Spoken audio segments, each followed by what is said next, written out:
আমাদের বাংলাদেশের মধ্যে একটা লোক ছিল, দেখলে যদিও কাকলাস, কিন্তু বলছিল করোনা থেকে আমরা শক্তিশালী।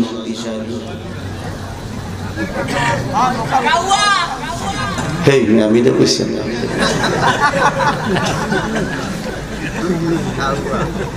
কি বলছিল, আমরা করোনা থেকে শক্তিশালী, ঠিক কিনা ধরে কন? ওই করোনারে তো দেখা লাগে নাই। করোনা আসার সময় তুমি ঘর থেকে বের হনে বয়ে পুরা দেশের মধ্যে 44 ধারা জারি করে দিলা। মসজিদ ও মুসল্লি যাইতে দেও না, বাজারে লোকবার চলতে দেও না, সেনাবাহিনী মোতায়েন করো। কিন্তু এত নিরাপত্তার পরও তোমার লোকের বহু মানুষগুলা অন্ধকার কবরে করোনায় টেনে নিয়ে গেছে।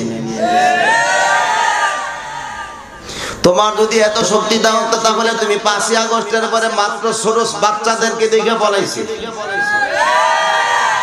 না, কেউ পারলাম না। যারা আন্দোলন করছে মাত্র তারা মাত্র স্কুলের স্টুডেন্ট, না ছিল কোন অস্ত্র, না ছিল কোন লাঠি বেন্দা, কিচ্ছু ছিল না, খালি ছিল নারায়ে তাকবীর। কি ছিল? এত মারার পর, এত জুলুম নির্যাতনের পর কেন পালাইছ? ক্ষমতার মস্তক ধরে তো রাখতে পারলা না, কারণ ক্ষমতা দেওয়ার মালিক কি? আরো জনে কোন কে?